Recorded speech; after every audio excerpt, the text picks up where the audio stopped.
of October. Oh, was it second week of October? It was like 70. It was nice at night, about upper 40s, maybe 50. It was we had a great time, and like 3 weeks later, boom, all over. Well, yeah. Sunday was Halloween, and then poof. Oh, even Halloween was windy. It was windy. A couple days it was real windy. It snowed up here just as Stephanie and the girls got back from trick or treating. Right. Yeah, I think on Thursday or Friday I saw a little snow last week too. There was flurries before that. I was going to ask if you had snow on the ground yet. So. No snow on the ground. We're getting up above freezing every day yet. It was 18 degrees when I left the house this morning though. Well, here in Wausau, they started making snow on Red Mountain, so it's we got that going for us. Yeah, I did notice snow today, so it's coming. Yep. So, all right. Yep. People are. Hey, we got Jerry Halstead gives his best wishes to you, Travis. I see that, and it looks like Dave Peters. I haven't seen him in a while. Yeah, Dave Peters, all the way from Kronewetter. Yeah. So, Alan's a regular, and so is Bruce from Ohio. So it's great to see you guys on the live stream, and of course our another regular, our one crazy Nordlander from Minnesota. Caught you on POTA the other day. I'm sorry, I said this. I support you. I mean to say I watch your videos a lot. It's support either way. It's either way. Talk to me on the air or watch the videos. That's all support. So. So we're talking about winter, and I look down here. Now we got someone from New Zealand. Of course, it's summer down there. Yeah, it's just sun. I was going to pull that one up. I think we need to take this show on the road. I don't think we can go to New Zealand yet. I think Australia just opened up. I don't know if my 2 tin cans in a string will reach that far. Yeah, that's a lot of string. Oh, the Scout 75 says, they're making snow at Trollhagen too. So it's okay. There we go. It's that time. It's hello from Kansas City, southern Wisconsin, and we're all over the place. Kevin, yeah. So it's a good, yeah. So drop questions in the chat there. We'll try to get to them best we can. And what you drinking there today, Joe? So it's a good, yeah. So drop questions. Well, I think I got a knuckle someplace. I don't know where that's coming from, but Terrapin again tonight. High and hazy IPA. Hey, nice. I don't know about high and hazy, but it's an okay IPA. I got Keweenaw Brewing Company. They are in Hancock, I think. Or is it Houghton, Michigan? I think Houghton. South Range. That's all the same. Okay. This is their November Gale because November 6th is coming up. I think I had something from them the show after we did the UP trip. Mm-hmm. I brought some down, so that's twice now that they've been on. I think so. Yeah, you're absolutely right. So. No see the wife is in there. Told me what the dress code was for beverage. Oh. What he's not telling me is probably full of vodka. Yeah, you can pour a little something in there. And my wife is watching from the dining room. So. Hello, Christine. Oh, and hi, Mike. Long time no see. Yeah.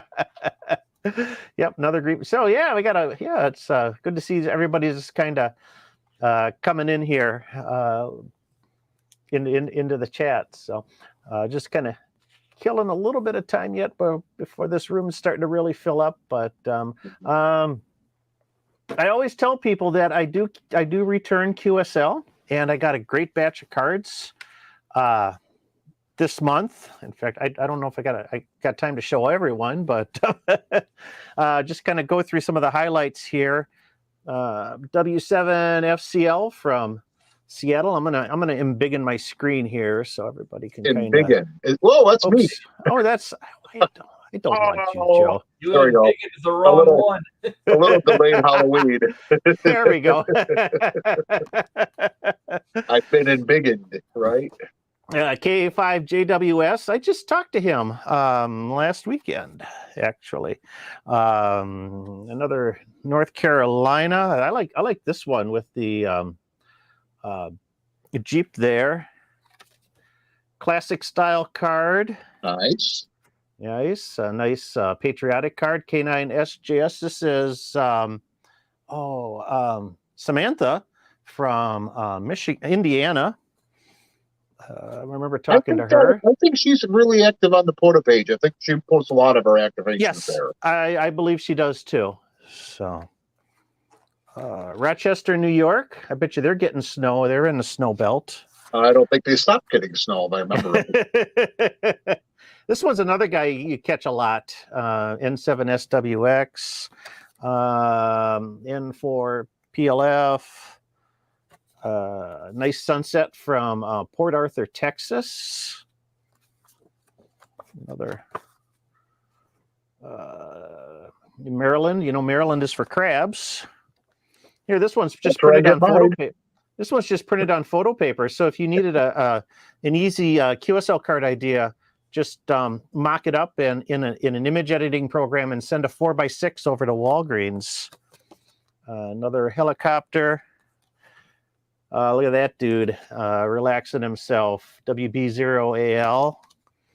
And I know we've all talked to this guy. Yeah. Yeah, I think I got him in the log once or twice. KE8ONI, Kevin from Ohio, was celebrating he called this his first anniversary, 1 year anniversary rove. So being active on the air for 1 year and made a commemorative card. So thanks everybody for sending those. If you ever catch me on the air, send me a card and I will return QSL. And who knows, maybe yours will show up on the show. So pretty soon he's going to have that whole back wall just full of your cards, guys. So I wanted to try to make a card. So some people know I have 3 bulldogs. Trying to get all 3 of those little jerks to sit and hold still for 3 seconds is impossible. So I'm going to probably take photos of all 3 and kind of mush them together. Yeah. I don't think you've met Liberty, Joe. I don't think I could even get her to sit still. I've met Libby. Yeah.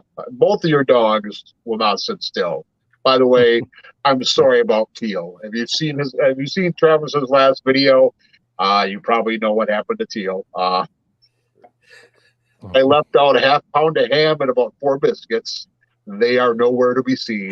Teal had this look on her face like, I regret nothing. They're powering the station right now, Joe. She's on the treadmill, burning it off. It's all good. Burning. There you go. Right. She's going to have to run a little bit faster, I think. All right, we got some questions kind of coming in here. So, we got, Reed, of course, AB8AS is here. So, yep. But this one, Irish Flyer, did anyone get a weird noise when the X flare hit on Saturday? So, I was nowhere near a radio. Neither was I. I was up north. I was looking for the Northern Lights, but I did not catch them. The solar storm slowed down, actually. I was out camping that weekend, and I was fully expecting it to come Saturday evening. I had the GoPro set up for a time lapse and the whole 9 yards. But Saturday, I heard some weird atmospheric noise on the radio. But I don't think that was fully attributed to the solar storm, because it really did not hit the Earth until Sunday morning around 10 o'clock a.m. I was on the air Sunday morning between, it was around 9:30, 10 o'clock. Yeah, 40 meters. I was doing really good, getting nice coverage, usually what you get on 40 meters.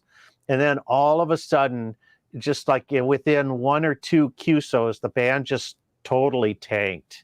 It's just, you could hear it just getting, stations got quieter and quieter, and it just totally buttoned up. Just sucked all the RF right out of the atmosphere. Yeah, so it wasn't so much a noise when it hits, but what you get is that, especially on the lower bands, is that ionization. It just the RF goes up, it hits the ionosphere, and it just goes, just totally flattens out. So That's what I experienced. So, all right. Tim asks, what's the best calculator for amateur radio? Oh, well, That's a that's an interesting question. So, I don't have my usual calculator around here. You don't need anything real fancy. no. So, just talking about if you got to go take an exam, you can't have a programmable one. So the graphing like TI-83, TI-84s, you can't bring those to a test session. But I'm kind of a fan of like this little Casio one here. I kind of keep this around, and then the TI-30 is what I usually use for work and stuff. They give you the basics, trig functions, like one or two little memories where you can save a couple numbers, nothing that you can really do anything with. But they're solar and battery powered, and they last forever, and they're cheap. They're like $20. Yeah. So really, I think that's probably the best. Like I said, I mean, if you can get like a graphing calculator, but from terms of like taking exams, I don't really think you need. And in terms of like apps or programs that you could put on some of those programmable ones, I don't really think there's a lot of in the world of ham out there that's really going to do anything. You're going to find more of that on an Android or an iPhone than anything else. So a basic one with trig is probably all you really need at most. I would say, just a simple, Travis there. Phone. The phone, right? Yeah, the phone nowadays. The phones have they usually all have scientific calculators on there, so you can do just about anything you want. No, most of the calculations I ever do, it's just like it's just the simple arithmetic. You're trying to figure out, velocity factor or antenna length or something like that. 68 divided by your frequency. How many times have we used that? Yeah. So 9 times out of 10, something like this. Ohm's law. I mean, your real basic addition, subtraction, multiplication, division. That's 95% of everything we do. You don't even need to use the trig functions on the extra exam if you kind of know what you're doing. It's pretty easy to not cheat, but you kind of out of the 4 you can get rid of 2 questions right or 2 answers right away. Yeah. So if you're looking for a specialty calculator for amateur radio, just a simple scientific calculator is all you need. But other than that, nothing. I can't think of anything I've ever needed a calculator for that I couldn't do with just 4 functions. So, absolutely. All right. Jerry asks also, what are your thoughts about the Nano VNA vector network antenna analyzer? So, we haven't had a chance to try one out yet. However, Michael. Yes. Maybe someday we'll get one. What's he reaching for back there? I got a Nano VNA, but I never use it. I was going to reach for. We got something that we're gonna be.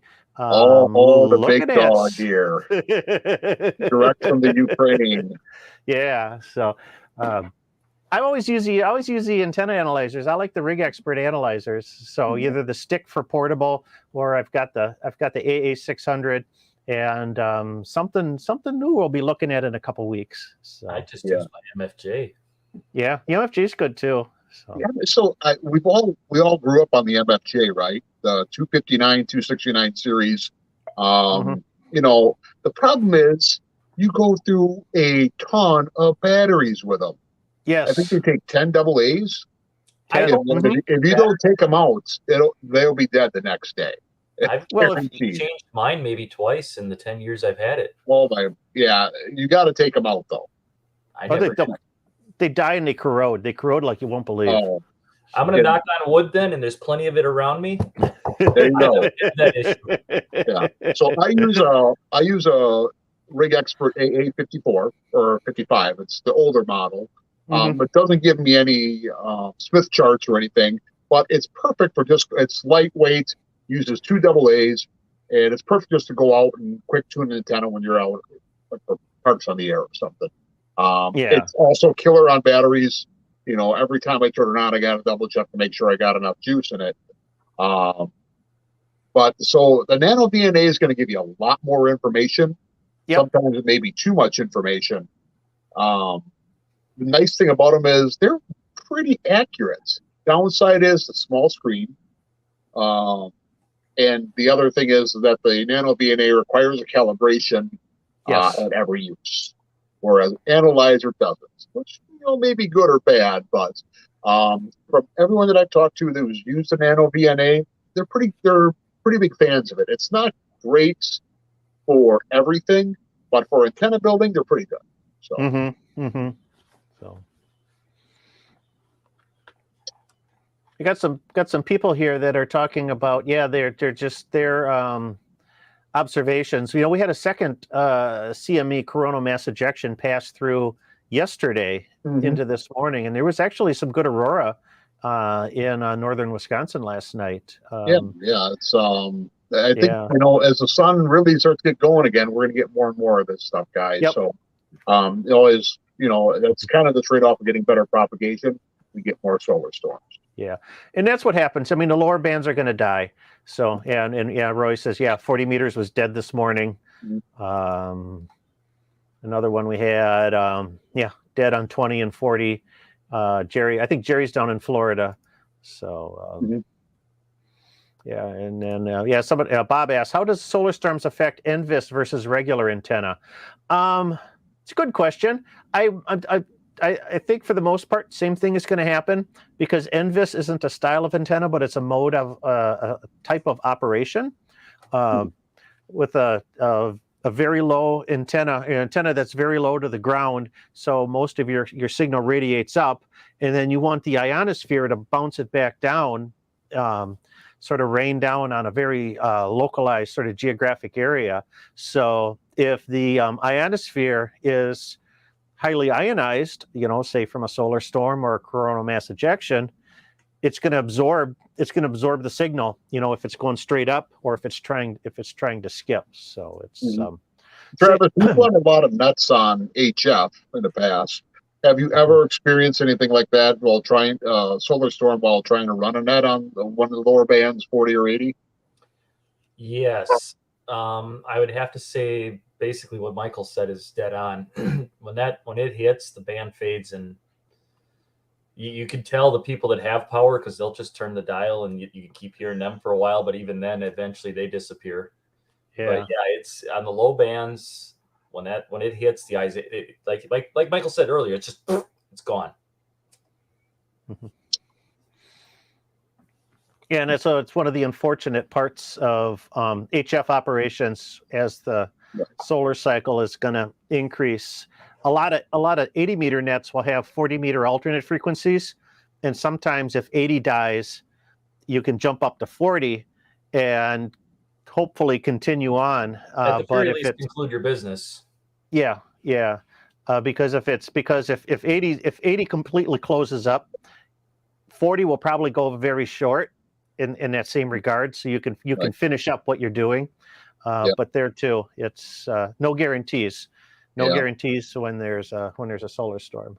Yeah, and just looking at some of the reports that we're seeing down here, it looks like even 20 was affected by this last one. So these are some pretty serious storms here. I mean, I don't know if they quite hit X class, but they were pretty potent. So definitely, I wouldn't start boxing everything up in a Faraday cage just yet.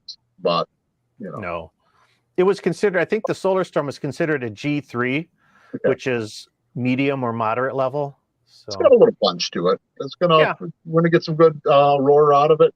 And that's the one nice thing about amateur radio is if HF goes dead because of a solar storm, get on 6 and 2 meters and work some aurora. There you go. It looks like the one that hit a couple of days ago was an M1.7. Okay. Well, that's getting up there. That's getting up there. M is just a step below that. It's nothing to sneeze at. No, not at all.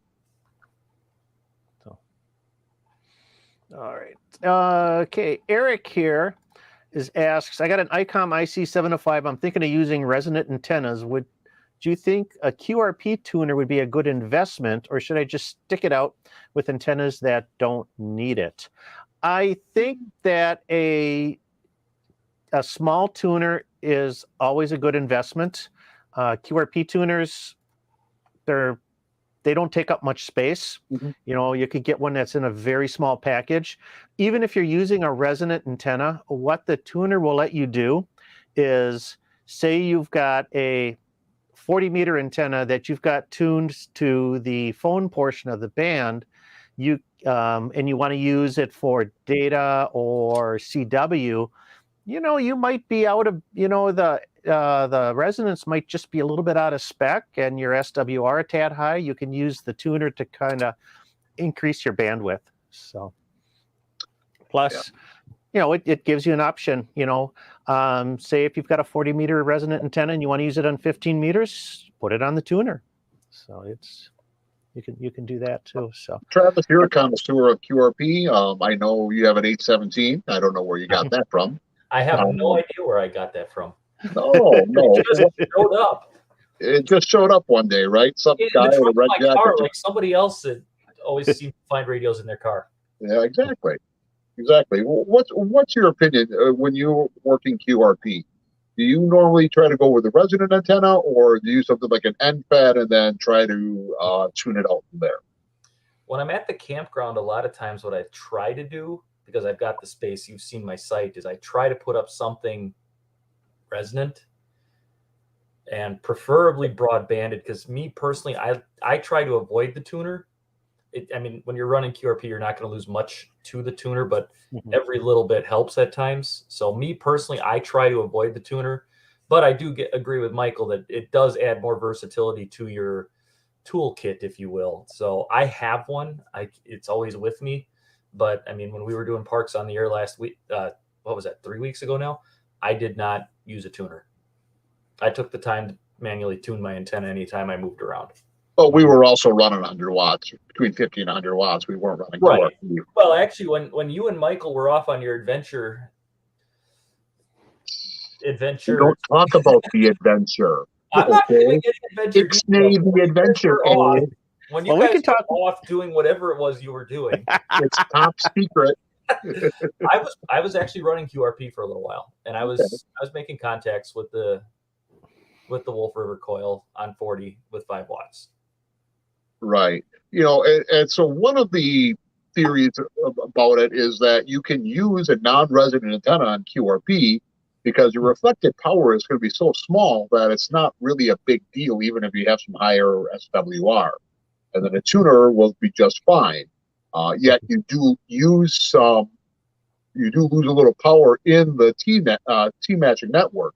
The thing you don't want to use with QRP is a trap antenna, is that those traps take up a lot of power. Oh, they absolutely you're really going to lose it on that. So resonant antennas are okay. A lot of guys swear by an end-fed antenna for QRP. Go ahead and try it. The nice thing about an end-fed antenna is you probably only need one, and they're really easy to put up. Yeah, that they are. That's since I got that end-fed antenna earlier this summer, that's been my go-to antenna for tricky campground spots. So tricky camp. You know what? You should write a book for the ARRL. Antennas and tricky campground spots. I'll buy one. Can I help co-author it? Except, well, when you're in the national forest, you can put up an 80-meter off-center fed dipole too. Or a GLG special. I don't know. Hey, last year Travis put up a 270 foot loop. 274 feet, I think. We put up 274 foot of wire in the air, and then fed it with ladder line. On my site, I was having a blast with that antenna all summer. That is a lot of wire. That was the GLG special. GLG special. It's an amazing talker, and I think you can get down to 160 on that, right? You can get down to 160. Yeah. All right, we're getting towards the bottom of the hour here. There's a couple of things I want to do. We got to welcome our new patrons too. But first, I'm going to talk a little bit about you guys like free stuff, don't you? Oh yes, yeah. I mean, I like. Free. How would you like to win free stuff? How would you like to win $250 worth of ham gear? Sign me up. How do I do it? All right. You perked my attention and curiosity, if you will. Well, our buddy Christian over at 100 watts in a wire, and I'm going to pop the screen up here. Has got a thing where you can win. It's $1,000 giveaway, and here's what you got to do. Visit your favorite ham radio store online. You know, HRO, Main Trading, Gigaparts, DX Engineering, any of them. Fill your cart up with up to $250 worth of gear, but don't buy it. Just put it in the cart. Take a screenshot of your shopping cart and then email that screenshot to Christian at 100wattsonawire.com, and be sure to tell him your shipping address. And then beginning on November 28th, he's going to pick a new winner every week through the end of the year. So there'll be four winners. It's like Christmas. Yeah, it is. Perfect. And he'll pay for your cart. So that's a great deal. It's like stuff your stocking, send a picture to Christian, he'll give you money. There you go. So, you know, what can you get for, you know, there's a lot of neat little things you could get for $250, and Travis is already on got a browser up and open right now. I brought the browser up on the laptop so I don't forget. It's like, ham radio outlet, baby. So that's over at 100wattsonawire.com, and then just look for the giveaway link. He's like, what is that new Yesu?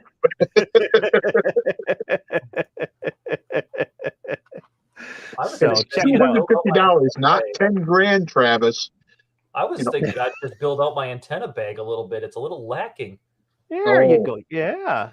I can get a nice couple of those end feds you guys keep talking about.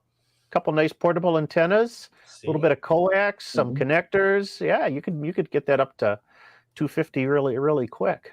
Right. Your camping season is now over, so now this is the time to restock all your supplies, Travis. Actually, I just finished winterizing the camper this evening. That's always a sad day. Let's pour one out for the camp. Oh wait, that's my laptop right under there. We're not going to pour one out here. Don't pour one out for the camper here. It's sitting on the other side of that wall, looking very sad as it is. Yeah, we got to pull all the stuff out of ours and tuck it in the garage. So it sounds like we might get snow by the end of next week. If I want mine in a shelter, I got to pay a lot of money to have it stored. Oh. Yeah, it's not terrible. It's like $400 for the winter. Still, that's $400 you can spend on antennas. Right. It is. Yeah. So you better enter that contest for sure. So I've already got it open on the laptop. You better tell Stephanie she'll need to enter too, right? Ooh. There you go. So there you go. All right. Maybe with that, I just want to kind of welcome some of our new patrons that joined us in October. We've got some new ones on the supporter level, Dennis and Masagalapoma, however you say that.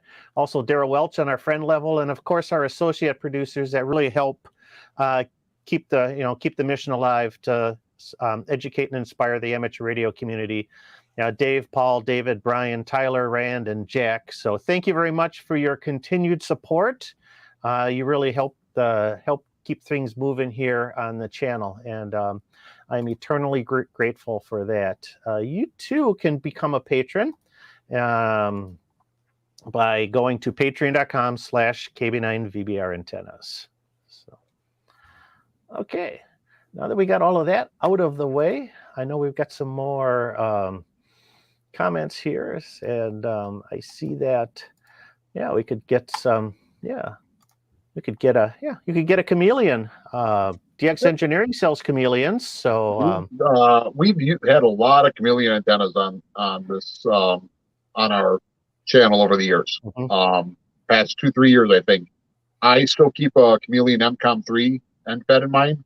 Is that it's a really quick and easy antenna to get up. Chameleon makes some really great stuff, guys.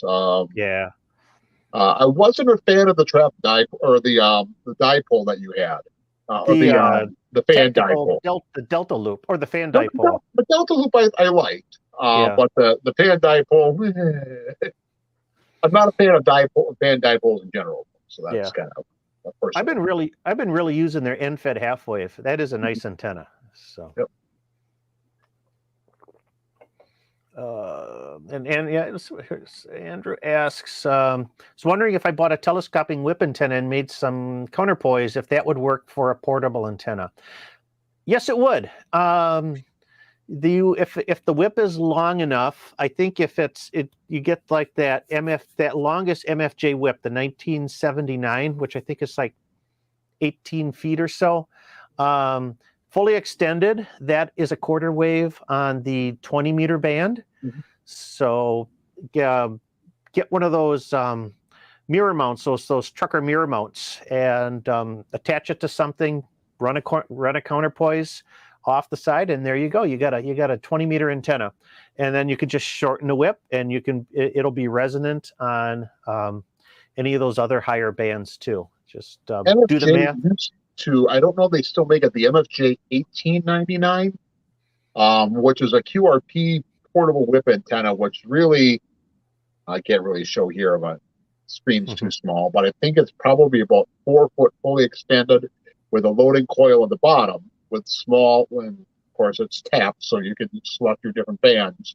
But it was made for like the 817, 818, 705. I think it's supposed to actually mount right to the front of the 817 with a BNC. Yes. And then you made your own counterpoises with those. So when I had an 817 until I got into a business a business agreement with some bald guy, I had different 18 gauge counterpoises. And I just labeled them for whatever band. Oh, see, he went away now. He would disappear on us. Yeah, he disappeared. And that worked pretty good. In fact, I worked Alabama from Belize. So, they worked. Yeah. But yeah, play around a little bit and let us know how it works there, AI5DD, and let's see how it goes. Yep. Oh, there it is. There it is. There's his 817. I miss it. It's a nice little rig. I'm thinking about QRP. I enjoy QRP. I use this thing all the time. I just don't know which road I'm going to go yet. But What I should do is take it to school with me and have the batteries charged and set it up during lunch and see if the kids get interested. There you go. I didn't think of that until just now. Tune it up to one of those nets like mid-cars or something. Mm-hmm. So that you get a little bit of noise on there. Might have to do that. Yeah. And out where I'm doing school every day, out at the school forest, there's no electricity for about 2 miles, so it'd be almost as quiet as Black Lake. There you go. Almost as quiet. Hard to beat that place. Right. AI5DD just supported us on Patreon, so thank you so much for your support. Your generosity is eternally grateful. So, Andrew said, he's got a mirror mount and a super antenna whip, which is as long as the MFJ whip. So it can be done. You should be able to at least down to 20 meters. 20 and higher. I don't think you're going to be able to get much lower than that, but for quick and easy daytime operations, go for it. Yep. A lot of people that use the Wolf River coil, if they get because Wolf River sells that 217-inch whip, they'll when they use it on a 20 meter band, they just delete the coil completely and just use the whip and the base. So okay, don't need much of the coil for 40 either, for that matter. No. Okay. Oh, Tim, this is a great one because it's we'll talk a little bit about nets. Tim says, I'm running an end-fed half wave at 20 meters, 100 watts. New to the HF bands, how do nets work? Does everyone hear everyone, or does only some people only hear others? Well, it depends. And on the lower bands, like if you're on 80 meters and usually on 40 meters, you should hear the vast majority of people that are checking into a net. On the higher bands, because of the skip skip and the silent zones, you may not hear everybody. And if that's what usually happens is that if you can't hear everybody on a net control will call for what's called a relay. And then a second station will assist net control with check-ins or traffic that net control cannot hear. So. And I would even add that that's actually good MCOM practice. If you can hear and serve as that relay, do it. Travis, you have an interesting story about serving as a relay during Katrina. I do. And Sandy. Katrina and Sandy. I did it twice. Go ahead and share. Well, when I lived in the bustling metropolis of Wausau, in between these two, I had two antennas. I had a 120-foot flat top wire feed all the way to the shack, and then I had my Gap Titan. And I was listening to the Hurricane WatchNet. The one I'm thinking of it specifically is Sandy. And I was on the vertical. I could hear net control, and I could hear him really trying to work this station. And I could hear the station, but it was weak. So I flipped over to the other antenna, and boom, he was just right there. I was like, well, okay, I can hear him.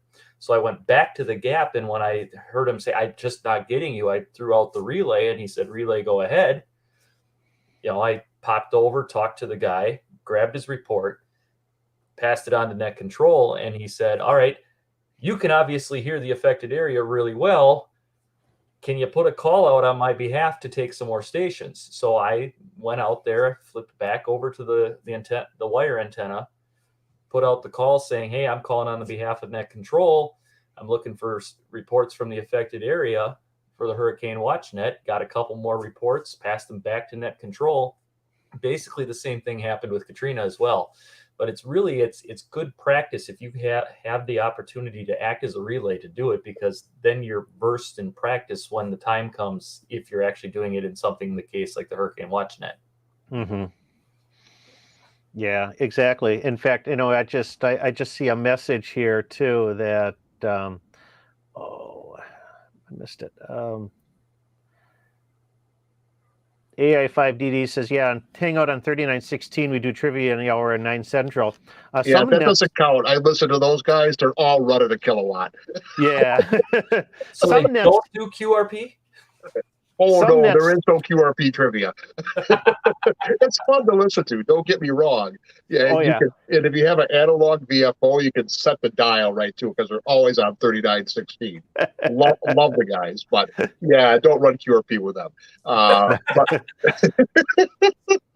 But talking about relays on these very large 80-meter nets, some of them span the country, and you may only hear, if you're not running a kilowatt, you may only hear 300-400 miles. So it's so even on the lower bands, relays. Just because you're running a kilowatt doesn't mean you can hear very well. Remember that too. That's true. All ears. Right. I've been called that once or twice. What, a loud mouth or small ears?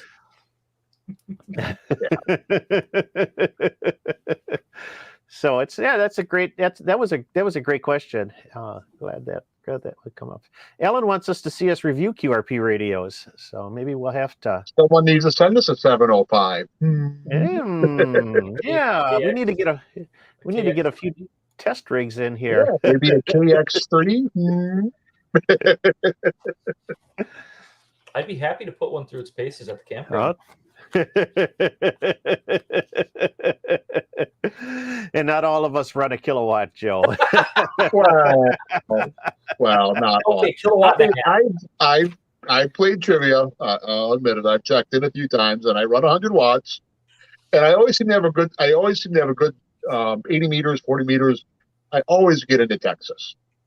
Net control is usually based out of Texas, so I never have a problem. But a lot of those guys are running a little power. Okay, they're going to step on you. Again, it's fun. I'm not saying it's a bad thing. And once in a while, you hear that guy that comes booming in and he's running like 50 watts. We've all seen that. Travis has got stories about that too, running 5, 10, 50 watts. Yep, Someone thinks you're running a KW, and you're just giggling because Travis and I come from the same school of thought, because we had the same antenna, Elmer, that antenna is better than power. Make an antenna that works well, and you don't need power, right? Mm-hmm. I did QRP on the Wisconsin QSO party about 7 years ago, and everybody I talked to said there's no way you're running QRP. Mm-hmm. I was at 2.5 watts. I had no problem breaking pileups. Part of it was band conditions. Part of it was, like Joe said, our antenna Elmer taught us you make the antenna right, and when you put that fire in the wire, it's going to get where it needs to go. Right. Yeah. I'm barefoot here all the time. I don't have an amp, so I owned an amp, but I never hooked it up. Bruce asks a really good, we've been talking about QRP, and Bruce asks a really good question. Is there some reason to use a QRP specific radio versus just turning the power down on a normal radio like the FT891? Boy, you just totally acknowledged the big elephant in the room here. You don't need a QRP radio. Yeah. So the nice thing about a QRP radio is they're small, very lightweight, and usually they can run on battery, like internal batteries. But you don't need one. I mean, everyone's radio goes down to 5 watts for HF. So, yeah. In fact, I've even done that a few times. Trying to, last summer, especially when they had the 13 colonies, and some of those pileups you just couldn't break, and then the guys took a standby for QRP stations. So what did I do? I turned my power down to 5 watts. Oh, that's cheating. That is cheating. Michael, shame on you. That is not cheating. I was 5 watts. I was QRP. When you can work the Isle of Man from your back porch using a homemade antenna with a watt, that's fun. That's was that CW or sideband? That was sideband. Ooh. Oh, wow. I did it with sideband using my homemade buddy pole. Nice. But yeah, the only advantage of a QRP specific rig is the form factor. You've got something that's small, that's packable, and because even the 891 is a heavy radio. It's what? It's 5-6 pounds. So yeah, because it's all heat sink. You got to have a heat sink. You got to have a fan in there. The other thing that the QRP radios are really good for is those guys that are using it for transverters. Microwave guys love the 817s, 818s, the ICOM 705s, because they're very small. You get them down to milliwatt outputs, like 50, 100 milliwatts, something like that, and they'll drive a transverter. Yeah. So those are the two key niches for those small QRP radios. The small backpacker radios, the ones that run off a 9-volt battery, those are made for guys climbing mountains, and they're great. They're wonderful. They're fun. But realistically, anyone can work QRP with just about any radio. Yep. Yeah, I've seen a half a dozen comments, and so I'll just pull this one out. The real advantage of QRP radio is weight and size for backpacking. So I've got 2 radios at the camper. I've got my 857D and I've got my 817. The 857 is light, but still heavier than the 817. And technically, they're really the same radio. The 817, 857, the 897 were all pretty much the same radio, different form factor and power output. Yeah. So, all right. So, let's see here. We got. I'm going to pull it. I'm just going to grab a couple of these questions I got via email, because I just want to kind of get to those. Eddie asks, started to do FT8 with Parks on the Air. Laptop is bad at losing enough time in 2 days to be out of sync.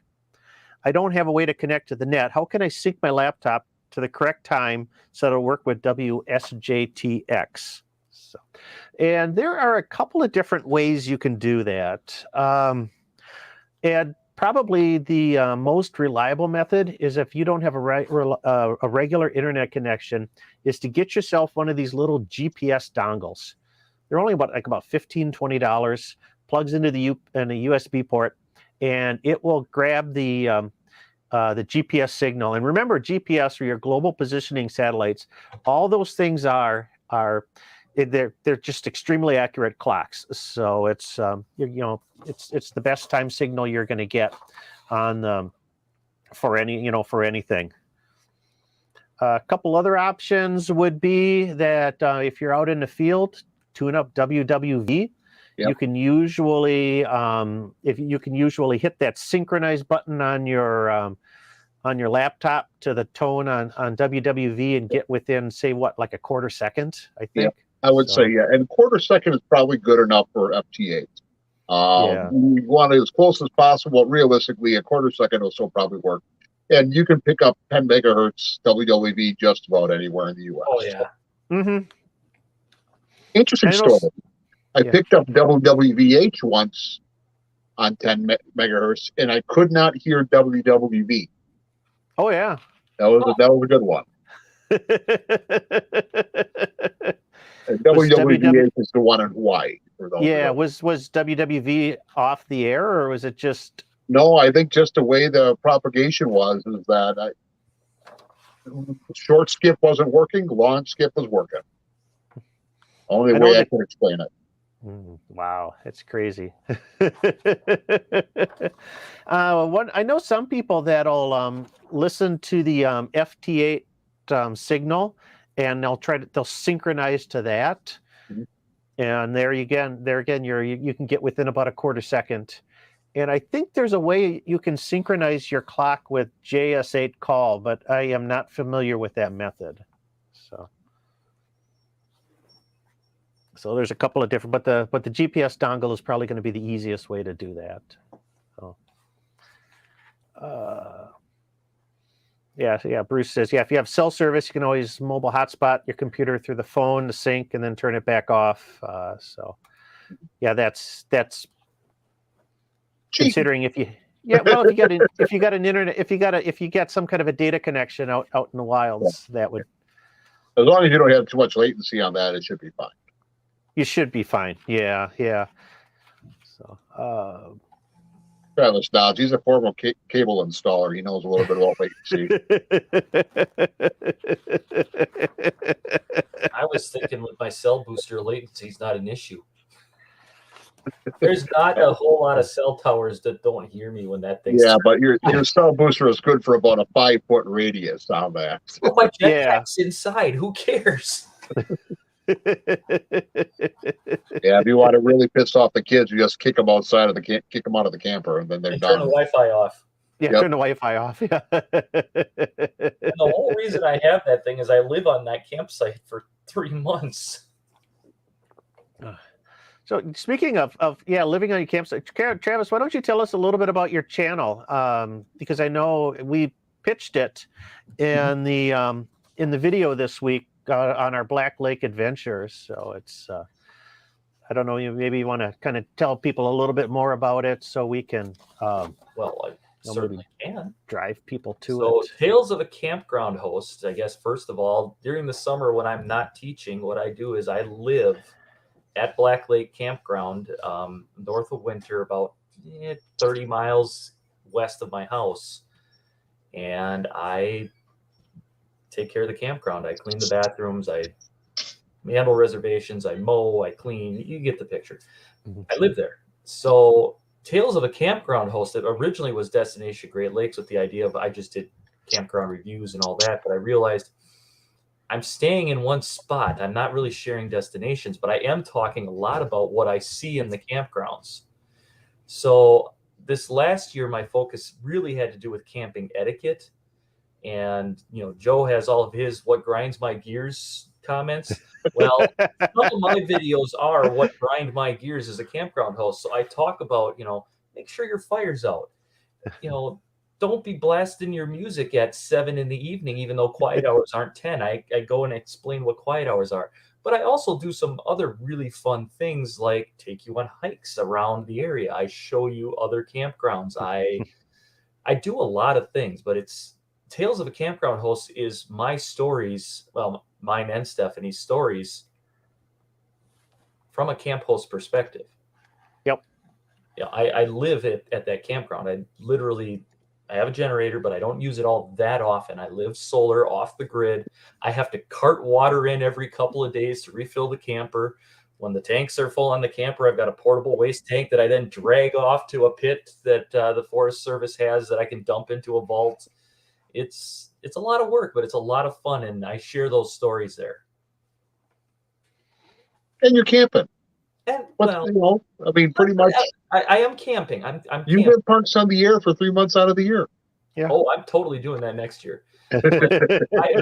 People look at me funny when I'm sitting outside at my picnic table with my laptop. They're like, "Why are you? You're camping." You're camping. And then they hear the radio. Travis has got a little whiteboard right in front of his camper, where it says Campground host. He usually has him and Stephanie's name, and it says, "Hey, come on in. We'll do an amateur radio today." And usually you have 1 or 2 people always swing through there and see what's going on. I usually do, or I'll put the weather forecast and stuff like that on. But what people don't understand is they're camping. I'm living there. So sometimes I do things that are not camping. I'll break the Xbox out on a not really a rainy day, but a day that is just like, you know what?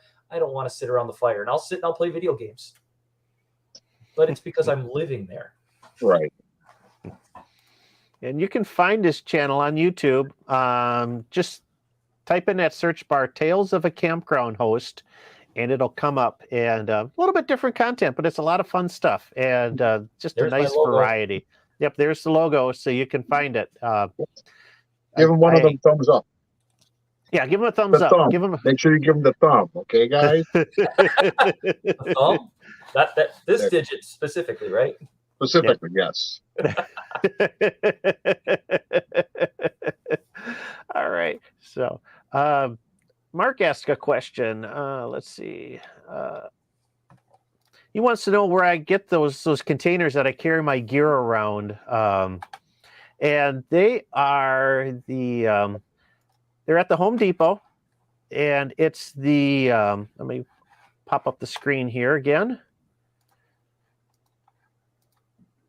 It's the Husky waterproof storage containers.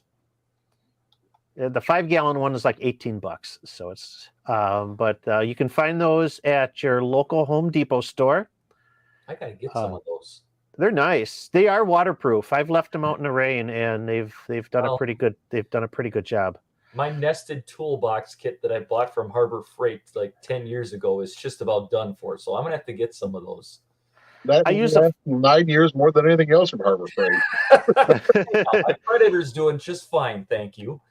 I use the 5-gallon one for all of my antennas and stuff. I've got a larger, I don't know, what is this, 10-gallon? That's for Christine.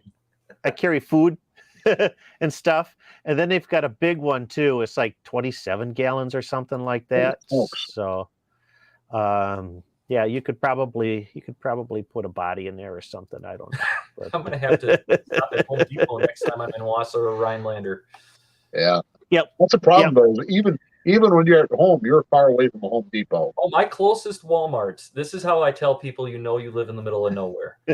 So, Michael, how long does it take you to get to Walmart? 15, 20 minutes? Oh, yeah. 10 years, because I don't go there often. I don't. I hardly ever go to Walmart, but yeah, it's Rib Mountain's a 10-minute drive, so it's. Yeah, my closest one is Minocqua. It's close to an hour. That's right up there, like down south. You know how you know you're in the boondocks down south. How far does it take to get to a Waffle House? Right. The way I put it is that my closest Walmart is 46 miles away. You are in the middle of nowhere. Yes. Yeah. I do not. Where I live, there is no Target. I've got $2 stores somehow, but we got a quick. You got a McDonald's and a Subway, and a Quick Trip.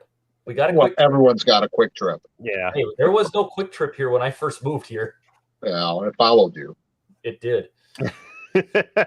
So I have to admit, the Amazon man and I are on first name basis, because that's how I get most of my stuff. It's faster and easier than going to Minocqua. Oh yeah. Oh, absolutely. Yeah. 2-day shipping is faster and easier than going to Minocqua. Especially during the summer. So let's see where. Oh, Reverend Philip asks if we've ever used the DX Commander antenna, and sad to say, I have not. It seems to be a very popular antenna online, though. I know a lot of the other YouTubers like the antenna, but I have not invested in one. It's a vertical.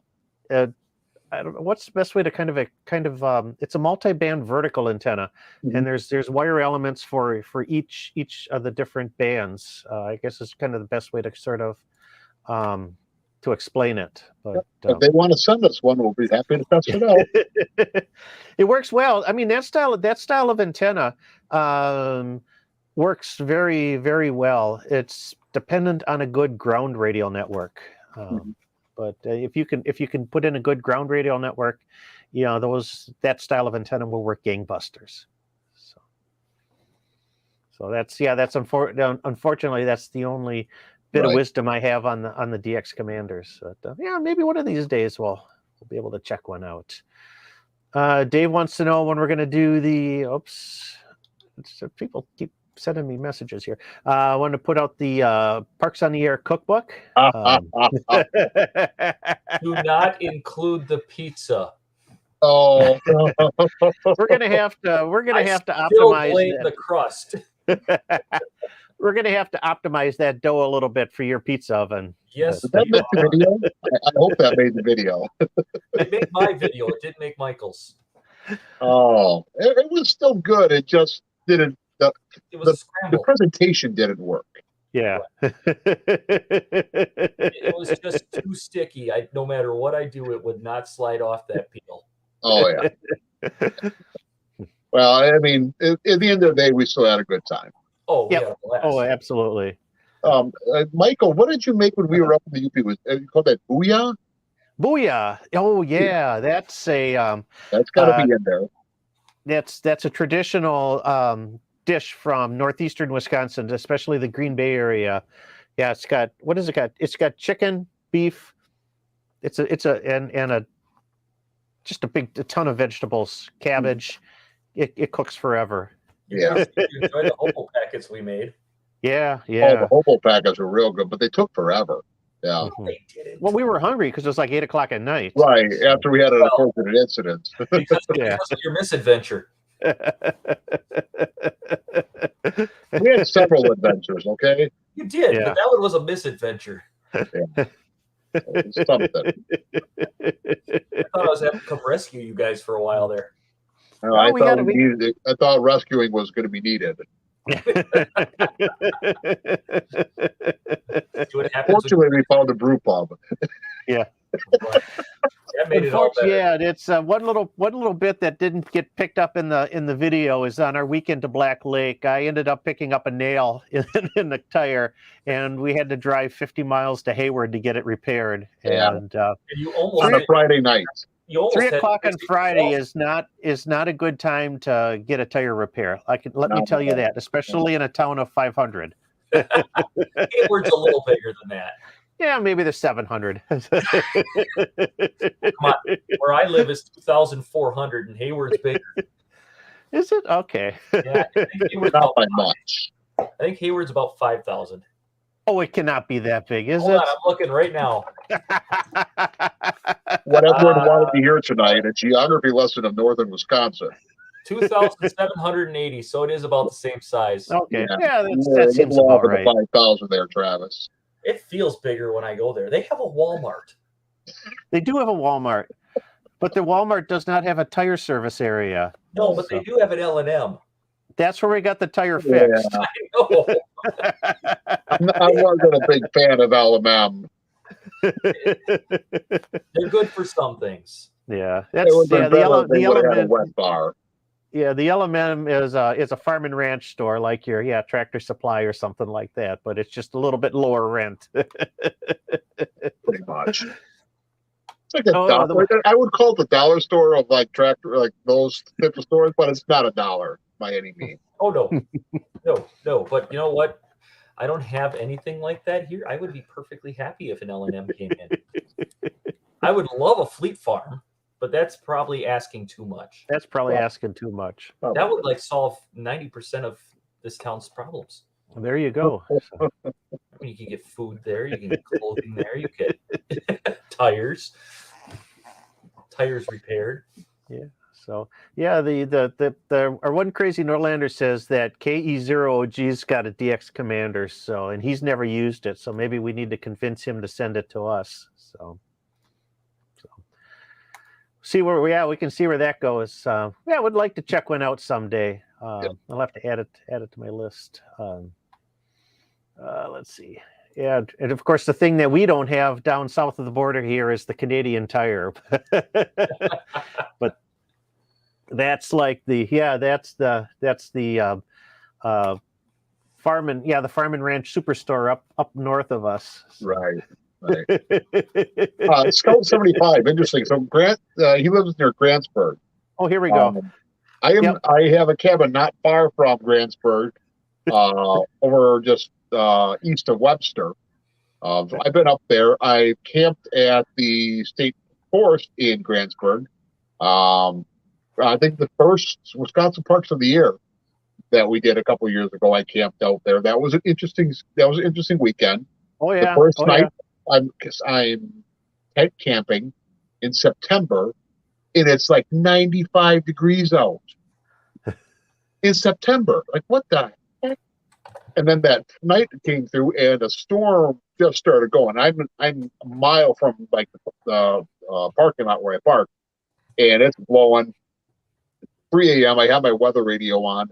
I can't hear. I don't know where like these counties in Minnesota are, because the storm's coming this way. And I'm like, well, I really hope that tree doesn't fall on my tent, because I'm in the middle of nowhere. There's no one around me. But I had a great time. That's my story about Grantsburg. And the hospital is right next to the golf course. Perfect if you want to be a doctor. There you go. You can page them off the course quickly. So, right. Yeah, we're gonna go back to a couple of ham radio questions here. Marcel asks, now my friend is asking where to connect the ground shield on a J-pole. Is it on the short radio or on the long one? Thanks. You know what? I've done it both ways, and a lot. Some people will say you gotta hook the center to the long, to the main radiator, and the ground to the short, and then others say it doesn't make a difference. And I'm of the opinion that it doesn't make a difference. You can connect the center wire to the main radiator, to the long piece, and the ground to the short if you wish, or you could do it the other way around. I always do it the other way around, because what I'm doing is I'm soldering that UHF connector directly onto the antenna, and I found that it makes a better mechanical connection if I can put that long side of the chassis connector against the main radiator portion, but then by virtue of doing that, then the center connector is going to the shorter piece. But when I do that, I end up with a stronger antenna, because then the coax, you can come out and easily tie it to the mounting section of the antenna. So it doesn't. I find it doesn't make a difference. So. I don't know. I've got plenty of your antennas, and they all work good. Oh yeah. No, I've never had a problem, and I've done it both ways, and I can't find a difference. So. And Andrew wants to know if I still make the GMRS J-poles, and I do. And I have sold, I think, over the summer months, everybody must be getting into GMRS, because the GMRS antennas have been selling like crazy. And I probably sell just as many GMRS ones as I do 2-meter ones at this point in time. All right. Okay, we're sort of getting towards the end here, and Joe, I think you've got something that kind of grinds your gears now, doesn't it? Yeah. Like gears are ground. We're out of oil. Did you forget to clutch? Oh, and then some. So what really grinds my gears Hold on. Where is it? There we go. Oh, there we Oh, go. it just goes over my face. Well, perfect. No one wanted to That's see a the rat perfect tail look. anyway. You know what really grinds my gears? Michael's rat tail. I don't know. Oh, there we go. That's perfect. It definitely took me by surprise when I saw it. The strategic hair reserve. The strategic hair reserve. Right. You know what? So you know what bugs me is people who change their call signs more than they change their underwear. Now, last time we talked a little bit about when you get your call sign, you've earned it. It's kind of sort of you're born with it. Now, Travis, obviously Travis is W9HDG. Yep. That's a vanity call sign, right there. That was his original, right there. There's his original. JVC, he apparently like Kenwood stuff. No, that's what I was issued. but HTG is something for him because he's originally from the city of Rhinelander, which is known for a mythical beast known as the Hode. So when he got W9HDG, that was something that he's looking for it. He found it, and I respect that. That's cool. But there are people who change their call sign 2, 3, 4 times a year, and sometimes they change their call sign to something inappropriate. A good example is the Parks on the Air folks caught an operator with a really naughty one. How it got through the FCC, I don't know. But I look at the history of the UOS, and that call sign's been issued more than once. So sooner or later, I hope the FCC figures that one out and they kind of sort of bury that one for good. They do have some suffixes that get banned, like Alpha Sierra Sierra. We all figured out that one, a couple other ones too. So you can't necessarily request those as a vanity. But this one got through, and it's a word that we do not use. It's a naughty, naughty word. People get canceled for this. We'll just say that. And he got canceled from POTA, and good for him. But he's already got another application in for another call sign. And he just got this call sign back in March. I bet you he's going to have another call sign sometime down the road, too. So what really grinds my gears is the FCC just lets you change call signs anytime you want to. Yeah. Okay? Now, for someone who is sitting and waiting, there is a call sign. The 1x2 call signs or the 2x1 call signs that are almost impossible to get now because they're almost all taken. These guys are just, they're just sitting on them, dumping them. It ruins it for everyone else. Okay? So, FCC, maybe it's time to start putting in some restrictions on that. Once a year, once every 5 years, once every license renewal, maybe. That would be a good one. Wow. Right? Yeah. Let's think about this. Yeah, once every license renewal after your first one, because I got my vanity at 3 years after I got my call. Well, so here's the deal, though. So let's say you get an extra, and you're finally available 1x2 or a 1x3, or even a general. You can get a 1x3 as a general, or a 2x2 as an extra. So if you get it with your first license renewal, or maybe an upgrade or something, but once every 10 years, once every 5 years, put a limit on it, because there are some people that out there who are legitimately looking for a new call sign, and those people who are just basically recycling, going through. And I'm going to say this: some of those guys that are doing that are doing it for a reason, probably because they're trying to do some stupid stuff out there, right? Yep, they just try to cover your tracks, get a new call sign if you screw up, or it's I don't want to say screw up, but they're screwing up. Make an Alpha Sierra Sierra of yourself. Yeah, Alpha Hotel, a Delta Bravo. Right. Hey, my wife calls me a Delta Bravo sometimes. So yeah, I mean, if you're gonna change, okay, I support you. You're welcome to do that. And it's something like Travis or like your initials or something that means something to you. That's cool. Or if your systematic call sign is just impossible to say. Yeah. So another good example is or the radio club that all three of us are either in or have been in over the years. One of our founding members had eventually changed his call sign to Whiskey 9 November Alpha. Well, if you work CW, Whiskey 9 November Alpha is one of the easiest call signs and quickest call signs put out there, real quick. And this guy worked. I think he had DXCC. He had worked all states on just about every band that's out there. He was one of the first A1 operators when the ARRL instituted that program. He was so well known that when they started the ARRL put out how to put a logbook together, they used his call, right? So when he had the opportunity to get Whiskey 9 November Alpha back in, I think, the 70s when they first opened up the vanity call program, he took that one. And when he passed away in 2002, our club said, we took that as our club call. Because it meant so much to us because the guy had been around since the 30s as an operator.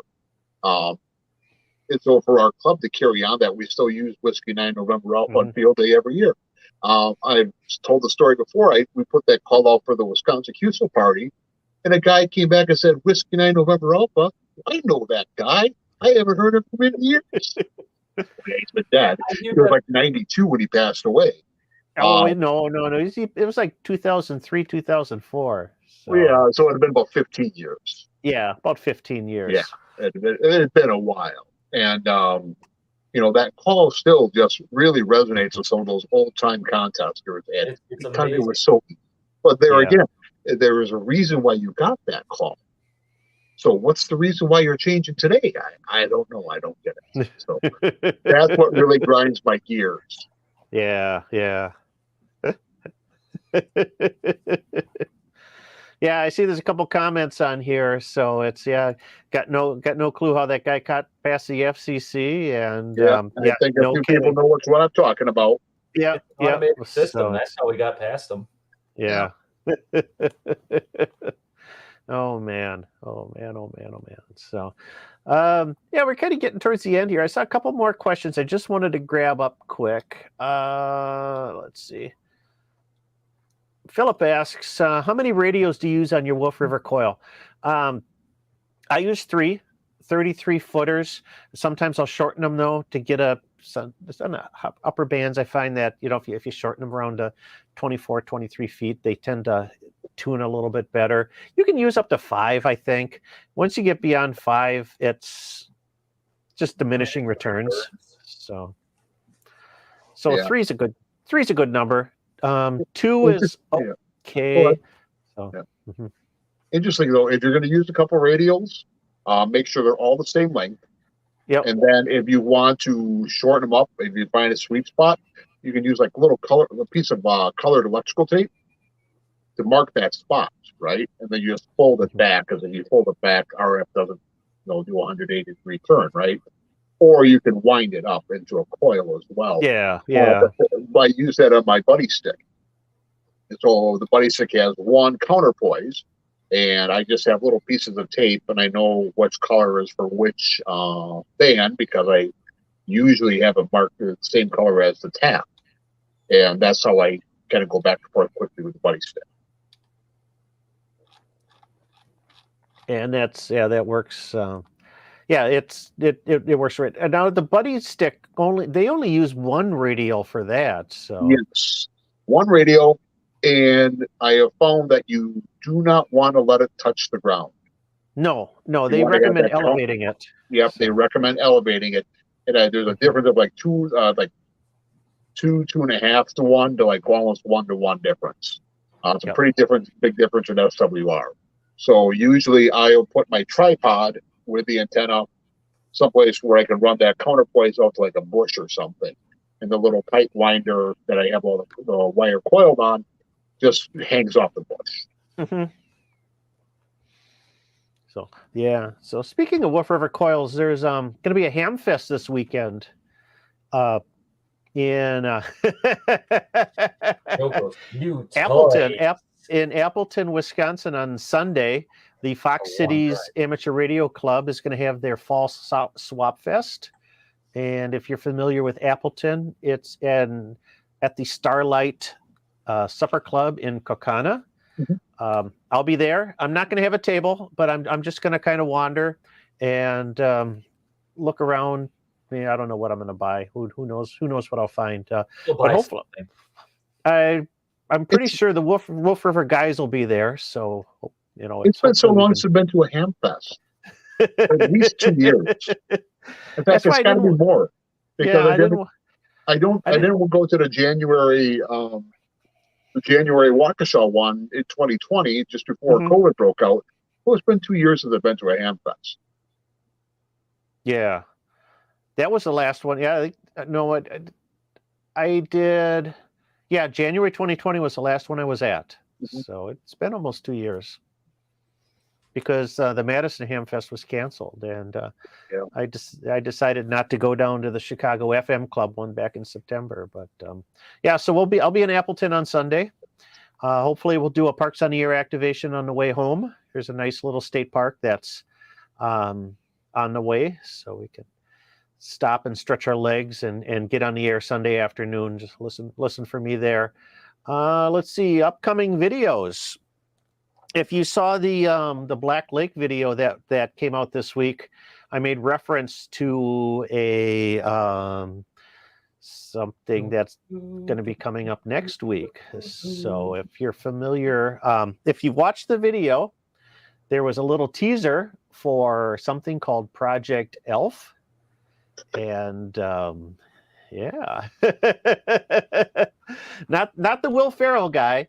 And he was an amateur. Yeah, but, it'll be next Wednesday. That'll come out, and it's a fascinating story. So Yes. you're going to want to see that. Fascinating, yes. And I've got like Fascinating, almost penetrating, almost ground penetrating, if you will. ground. Yes. Other things. It penetrates other things. It's a story of international intrigue. So And mystery. A little top secret, if you will. yeah, it could be. But enough of that. In my own backyard. Yeah, Literally, quite literally in your own backyard, right across the lake. practically. Practically in So my backyard. look for that next Wednesday. Coming in November, of course, I've got a backlog of Parks on the Air activations that'll be coming out. I still have one that I haven't got you the card on yet. Yeah, you were gonna send me a bunch of raw footage to edit. It's sitting right here. For some reason I can't get it all up on Google Docs, which I would usually then send it to him. So then I tried loading it onto a USB, and I couldn't get it on there. So I'm like, well, what's going on here? Eventually, I'll get it to him, and I'll actually go over like what my kit is, so you get to see that for once. Joe, do you need a technician to help you with that? I'm probably going to need like tier 3 tech support on this guy. I'm going to need to speak to a supervisor.